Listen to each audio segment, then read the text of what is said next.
नमस्कार बच्चों। आज हम सब पढ़ेंगे कक्षा 10 की हिंदी क्षितिज भाग 2 का 5वां पाठ अट नहीं रही है। इसका जो पहला अंश था उत्साह, उसे हमने पिछली वीडियो में पढ़ा दिया है, आप लोग उसे वहां से देख लीजिएगा। आज हम पढ़ेंगे अट नहीं रही है। इस कविता के रचनाकार सूर्यकांत त्रिपाठी निराला जी हैं और इसमें निराला जी ने फागुन के महीने में प्रकृति की जो सुंदरता होती है उसका वर्णन किया है। अट नहीं रही है कविता फागुन की मादकता को प्रकट करती है। कवि फागुन की सर्वव्यापक सुंदरता को अनेक संदर्भों में देखते हैं। जब मन प्रसन्न हो तो हर तरफ फागुन का ही सौंदर्य और उल्लास दिखाई पड़ता है। सुंदर शब्दों के चयन एवं लय ने कविता को भी फागुन की तरह सुंदर एवं ललित बना दिया है। छायावाद की एक खास विशेषता है अंतर मन के भावों का बाहर की दुनिया के साथ सामंजस्य बिठाना। इस कविता में कवि निराला जी की आंख फागुन की सुंदरता से हट नहीं रही है। कविता में कवि ने प्रकृति की व्यापकता का वर्णन किया है।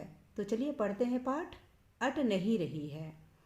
अट नहीं रही है मतलब समा नहीं रही है। अट का मतलब होता है समाना, यानी समा नहीं रही है। क्या? फागुन की सुंदरता, फागुन की सुंदरता जो है वो प्रकृति में समा नहीं रही है।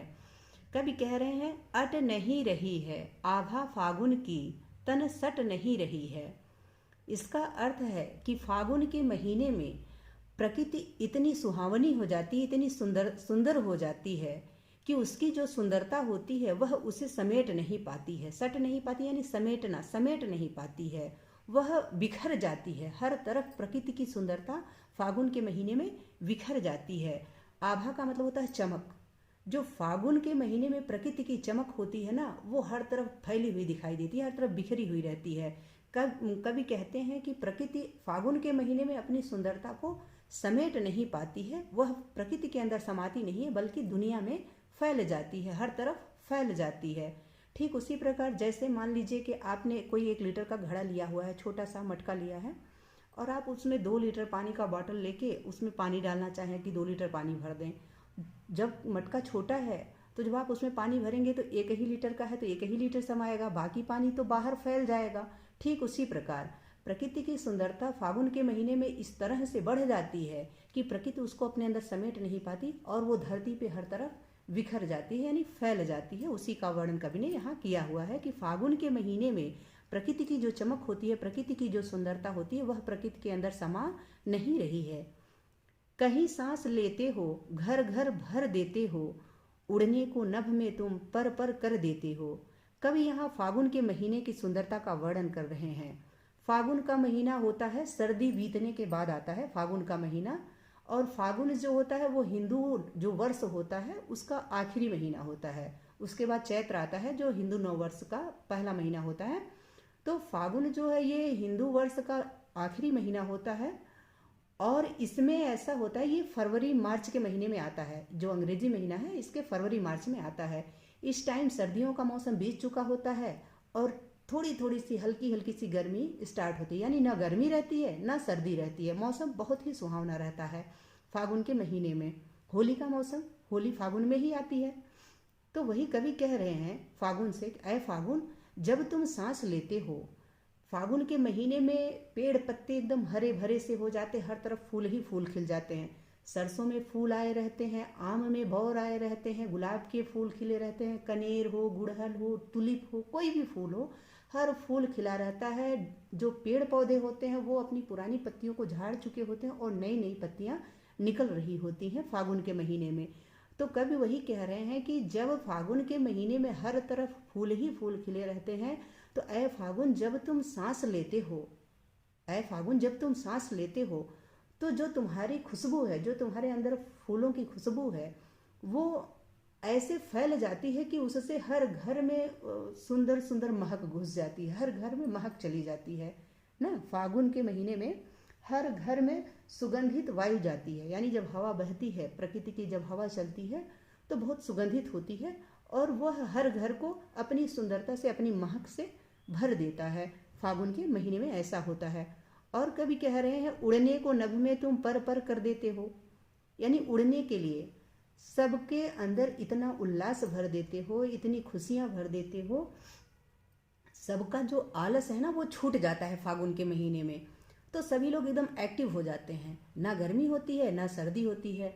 जब सर्दियां होती हैं तो हम लोग अपने काम को आज का कल के लिए टालते हैं कि बहुत ज़्यादा सर्दी है कल करेंगे। जब बहुत ज़्यादा गर्मी होती है जुलाई अगस्त के महीने में, तो भी हम यही कहते हैं कि आज नहीं करेंगे कल करेंगे, हम काम टाल देते हैं।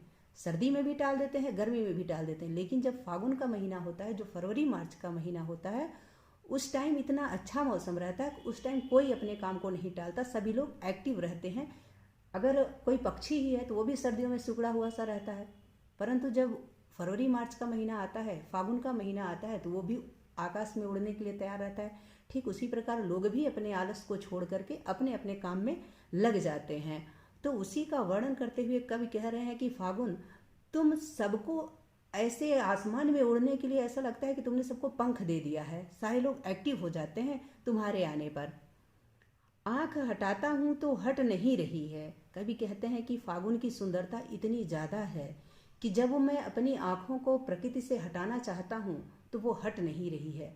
मतलब चाह करके भी प्रकृति की सुंदरता से हम अपने आप को हटा नहीं पाते हैं। हम जिधर ही देखते हैं उधर ही मौसम सुहावना सुहावना सा रहता है। गेहूं में बालियां आ गई रहती हैं, सरसों के फूल खिले रहते हैं, पेड़ पौधों में नई नई पत्तियां आ गई रहती हैं, तो उसकी सुंदरता बहुत ही अच्छी होती है। कवि की आंखें भी वहाँ से नहीं हट रही हैं और हमारी आपकी आंखें भी उस समय प्रकृति की सुंदरता से नहीं हटती हैं। फागुन के महीने में ऐसा सुंदर मौसम होता है, ऐसा सुहावना मौसम होता है। पत्तों से लदी डाल कहीं हरी कहीं लाल। कवि कह रहे हैं कि फागुन के महीने में प्रकृति की सुंदरता इतनी बढ़ जाती है कि हर पेड़ पौधे में नए नए पत्ते आ जाते हैं। हर पेड़ की, हर पौधे की डालियां जो है वो पत्तों से लद जाती हैं। कुछ पेड़ पौधों में हरी हरी पत्तियां निकल आती हैं तो कुछ पेड़ पौधों में लाल लाल पत्तियां निकल आती हैं। यानी हर पेड़ पौधे, कोई भी हो, कोई भी पेड़ हो, कोई भी पौधा हो, सब में नए नए पत्ते आ जाते हैं। कुछ पेड़ पौधे हरी हरी पत्तियों से लद जाते हैं, भर जाते हैं, तो कुछ पेड़ पौधे लाल लाल पत्तियों से भर जाते हैं। आगे कवि कह रहे हैं, कहीं पड़ी है उर्मे मंद गंध पुष्पमाल, पाट पाट शोभाश्री पट नहीं रही है।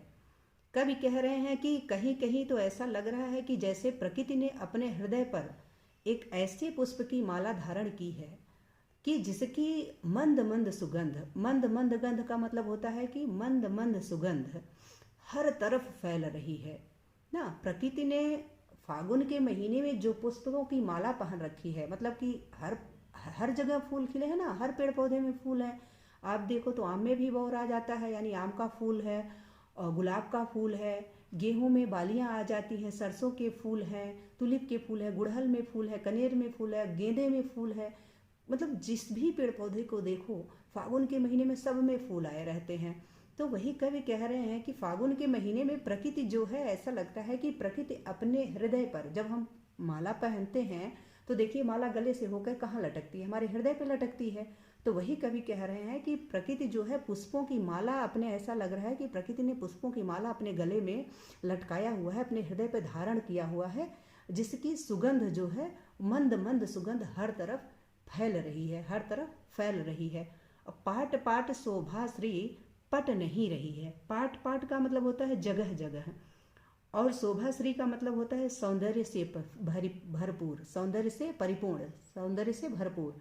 कवि कह रहे हैं कि मैं जिधर देख रहा हूँ हर तरफ, जगह जगह, हर तरफ सौंदर्य से भरपूर है। मतलब दुनिया में ऐसे हम पृथ्वी पे जहाँ भी नज़र घुमा रहे हैं अपनी, हर तरफ हमें सिर्फ मनमोहक वातावरण ही दिखाई दे रहा है। सौंदर्य से पूरी पृथ्वी एकदम भरी हुई है और उसकी सुंदरता पट नहीं रही है। पटना, पट का मतलब भी समाना होता है, तो उसकी सुंदरता समा नहीं रही है।